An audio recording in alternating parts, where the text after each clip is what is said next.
Hi, I'm Laurelyn Michaud, and today we are talking about mandatory reporting of abuse or maltreatment in our vulnerable adult population in Cass County. But first, let's talk about what Faith in Action for Cass County is. We connect people who need help with people who can help. We have approximately 100 volunteers who will help by giving rides to or visiting or picking up medication and groceries or building ramps. So that's what we do. I'm Laurelyn Michaud, volunteer coordinator for Faith in Action.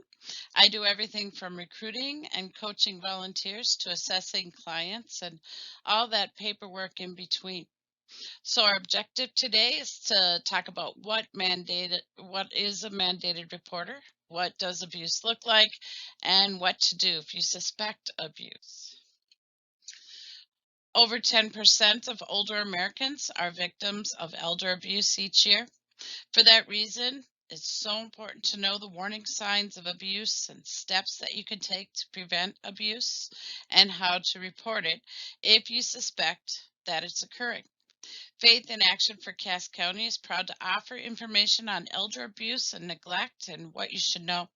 The facts about elder abuse are clear. They're quite frightening. As I mentioned in the introduction, at least 10% of older Americans are victims of elder abuse each year. But what's even scarier is that it's only suspected that 1 in 14 cases is actually reported to the authorities. So when we say that 10% are victims of abuse, in reality, it's so much more. The 10% is just the tip of the iceberg. There's so much that can be done to help our elders. And if you're an older adult yourself, there are steps that you should take to recognize signs of abuse and report it to protect yourself. Due to the pandemic, according to the Wall Street Journal, older adults have been made more vulnerable to abuse, resulting in more reporting. The number of financial abuse cases have increased by 55% between the year 2019 and 2020, according to the Federal Bureau of Investigation reports on internet crimes. A Yale University study found that while our nation was in lockdown, there was an increase in reports of abuse with an increase of about 83% compared to pre-pandemic level. This is because social distancing measures have left older adults isolated. Family members are not able to visit and check on their loved ones. And caregivers also may have more stress due to the pandemic, and that leaves them with no respite to de stress themselves. Today, we're going to go through some of those warning signs of abuse, talk about the different types of abuse, and steps that you can take to help prevent it and report it in your own life. But let's go through and figure out what mandatory reporting is and how it works. The Minnesota state statute says that it's a policy of this state to require the reporting of suspected maltreatment of vulnerable adults. And as a Faith in Action volunteer, you have a responsibility to know what maltreatment is and to report suspected maltreatment. What is maltreatment? It is abuse. And now, when you report it, you do not have to determine whether or not maltreatment is actually occurring. That's a job for the Adult Protection Unit of the Department of Human Services or law enforcement. And if you suspect it, though, you should definitely report it. But what's a vulnerable adult? A vulnerable adult is anyone over the age 18 who has either a physical, mental, or emotional disorder that makes it difficult for that person to care for themselves without help and protect themselves from abuse.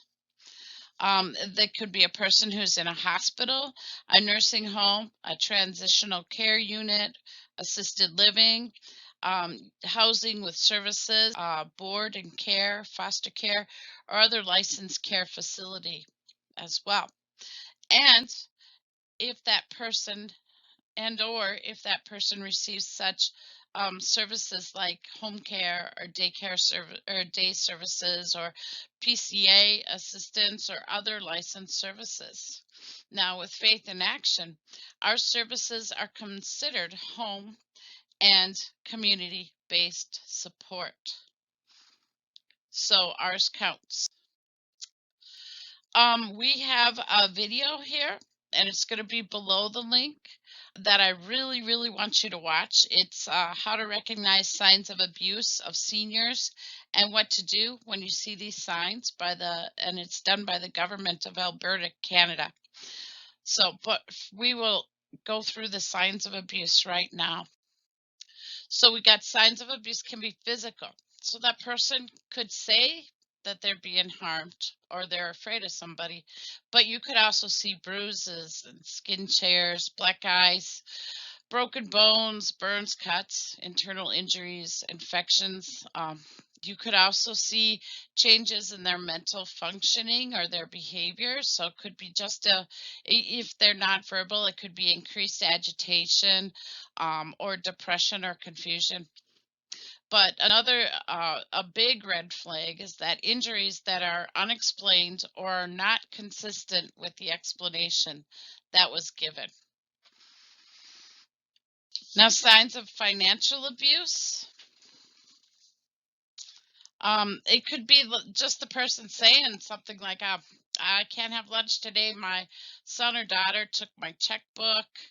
Um, bills going unpaid. So you get to the person's house and they don't have power.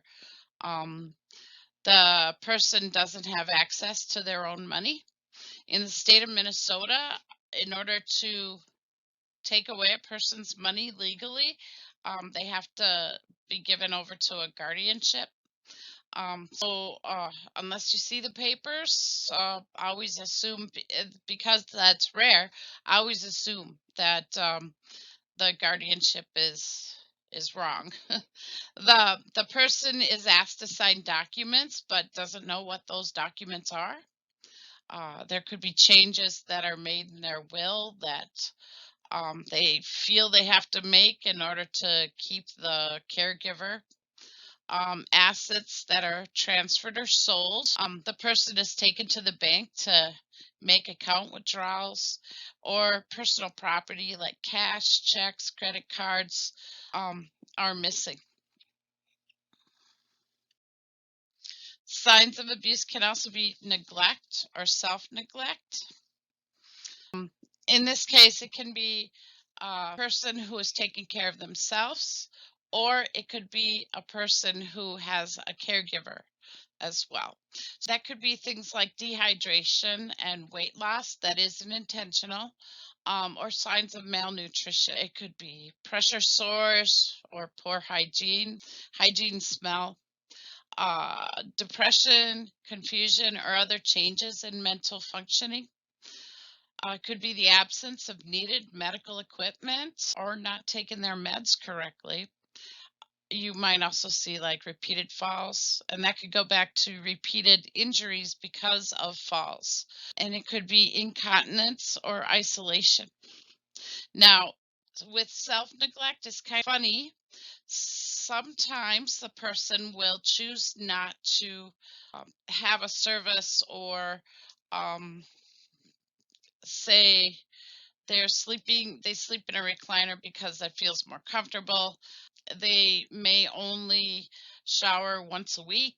Uh, that part is like a person's personal decision. They may still have that bed, but they sleep on the couch. So this is a lifestyle choice, and that alone does not prove self-neglect. So what to do if you encounter abuse? First of all, if there is immediate danger to the vulnerable adult, call 911 immediately. So we had this lady who delivered Meals on Wheels in our rural area, and she went to a house, and it was miles from other houses. And when she got out of the car, she could hear screaming and things being slammed around and obvious signs of an argument happening. But she took her Meals on Wheels bags and walked up to the lady's front porch just as if nothing was happening. And what she did was she knocked on the door and she greeted the lady and said, "Hi, I got your Meals on Wheels right now." And then she mouthed, "Do you need help?" to this person. And this person said, "Thank you for the meal," and nodded yes. And the volunteer said, mouthed, "Okay, help is on its way." And then she got into her car and drove to the main road and then dialed 911. So that's an example of if somebody's in danger, call right away. So if you suspect a problem or if you have concern about a vulnerable adult, that is that's not immediate danger. And so what we ask is for you just to call the Faith in Action office, talk to the director or me, and we might have more detailed information on that person's circumstances. And we can call the responsible caregiver to let them know what's going on if they're not the person, of course, who we're worried about doing the abuse. But anyways, the Faith in Action director or we can follow up on concerns. We'll make reports, um, or you can make the report yourself. To make a vulnerable adult report, just contact the Minnesota Adult Abuse Reporting Center at 844-880-1574 and ask them to report or ask them or tell them that you need to report vulnerable adult abuse. They're going to take your information. They'll investigate the situation. You can do it anonymously, or you can give them your name and contact info. If you give them your name and contact info, that's good because they can follow up with you if they have any other extra questions. But if you do it anonymous, that's fine too. But just so you know, you're not going to receive any follow-up information about this. So remember, if there's immediate danger, call 911. As for reporting abuse of vulnerable adults, in Minnesota in the year 2020, we had 50,877 reports. For Cass County, we had 103 for this year, and 2019 we had 166, and in 2018 144. The COVID isolation does seem to be existing, and it is we do have reporting in Cass County. If you look at this stuff, the highest one was caregiver neglect and self-neglect. So, and those are pretty typical. And then, of course, you end up with the financial abuse, and that's because of scammers. If you're interested in the phone scamming, I suggest you go to AARP, and they have great videos on video classes on the phone scamming and the financial abuse aspect of this type of stuff. Anyway, I also want to encourage you to look at the video and that's below and tell me what you think of that. Thank you for listening to this information. Hopefully you won't have any experiences like you'll see in the video, but if you encounter abuse, this information will help somebody. The elders in your community depend on you, and it's helpful to have this knowledge. If you have any questions, call us at 218-675-5435. And remember to put the time you took to watch on your timesheets so we can put your name in for a drawing. Thank you. You guys have a great rest of the day. Bye-bye.